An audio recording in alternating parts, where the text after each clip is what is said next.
जिसका सबसे ज्यादा शोषण हो रहा है वो किसान ही मजदूर है। हमारे जिले में 57 किलोमीटर लंबी भारतमाला एक्सप्रेसवे बनाई जा रही है। NH-19 का चौड़ीकरण और बाईपास का निर्माण हो रहा है, जिसमें किसानों की जमीन केंद्र सरकार और बिहार सरकार दोनों सरकारें मिलकर औने पौने दाम में अधिग्रहण कर रही है। जो जमीन जिस भूमि से पैदा करके किसान पूरे देश के लोगों का पेट भरने का काम करता है, वही किसान आज 2 साल से धरना पर बैठा हुआ है अपनी उचित मुआवजा की मांग को लेकर। दुर्भाग्य की बात है, जिस देश में सारे नेता लोगों का, सारे अधिकारियों लोगों का, सारे पूंजीपतियों लोगों का पेट भरता है, वो किसान आज सड़क पर 2 साल से दूर भाग रहा है। और किसी सांसद महोदय ने, अच्छा किसी भी हमारे मंत्रीगण ने, चाहे बिहार सरकार कोई प्रतिनिधि उनसे हालचाल पूछने नहीं गया। हमारी मांगे हैं, हम जो मांग रहे हैं कानून से इतर नहीं मांग रहे हैं। हमारी जो मांग है कानून के मुताबिक, भूमि अधिग्रहण कानून जो है उसके जो कांग्रेस सरकार ने बनाई थी कानून, उस कानून में किसानों को मुआवजा देने का बहुत बढ़िया प्रावधान किया गया था। लेकिन भूमि अधिग्रहण करते समय बिहार सरकार के अधिकारियों ने गलत नियमों को ताक पर रखकर और किसानों का औने पौने दाम पर भूमि अधिग्रहण कर लिया गया। और दुर्भाग्य है कि किसान जो है लंबे समय संघर्ष कर रहे हैं, अब किसी सरकार को ध्यान नहीं दे रही है। इसलिए हमारी लड़ाई जारी है। हमने कह दिया है सरकार से, जब हमको उचित मुआवजा मिलेगा तभी कैमूर में 1 इंच एक्सप्रेसवे का निर्माण होगा।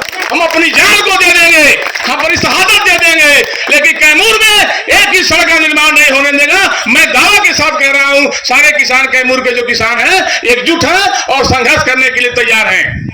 आप ये भी देखिएगा, किसान जो मेहनत से फसल पैदा करता है, जो अपने बच्चों की शादी के लिए, अपनी बच्चियों की शादी के लिए मेहनत फसल पैदा करता है, अपनी बुजुर्ग माता पिताओं को दवा करने के लिए फसल पैदा करता है, उसकी फसल जो है जंगली जानवरों के द्वारा बर्बाद की जा रही है, लेकिन सरकार के द्वारा कोई ध्यान नहीं दिया जा रहा है।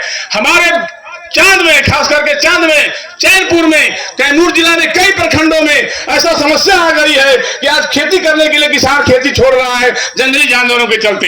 हम लोगों ने कल अल्टीमेटम डीएम को दे दिया है, अगर ये जंगली जानवरों से समस्याओं से निजात किसानों को नहीं मिलेगा तो हम लोग प्रखंड मुख्यालय 12 मार्च को हम लोग ताला बंद कर देंगे और कहेंगे, BDO CO तुम्हारा ऑफिस में कोई काम नहीं है, तुम बाहर बैठो, क्योंकि तुम्हारा कोई जरूरत नहीं है, क्योंकि किसानों का फसल बर्बाद हो रही है।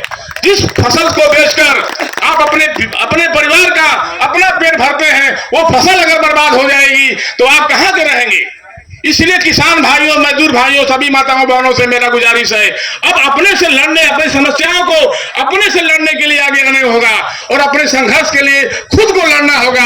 आप किसी सहारों के बल, बस 2 मिनट, किसी के भरोसे रहिएगा तो आपका कल्याण नहीं होगा।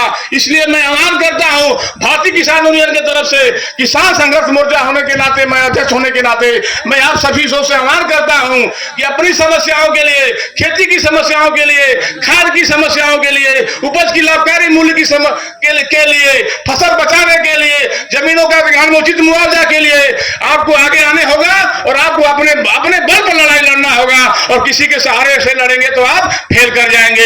इसलिए पार्टी पॉलिटिक्स की बात मैं नहीं करता हूं, सभी राजनीतिक दलों का हम लोग विरोध करते हैं, सभी सरकारों का विरोध करते हैं जो सरकार किसानों के हित में काम नहीं करती है, उस सरकार का हम लोग विरोध करते हैं। किसी पार्टी का सरकार हो, हम लोग पार्टी से बात कोई नहीं करते हैं। अभी बातों के मैं अपनी वाणी को विराम देता हूं। आप लोगों को बहुत बहुत शुभकामना। आप लोग हमारी बातों को सुने, बहुत बहुत धन्यवाद।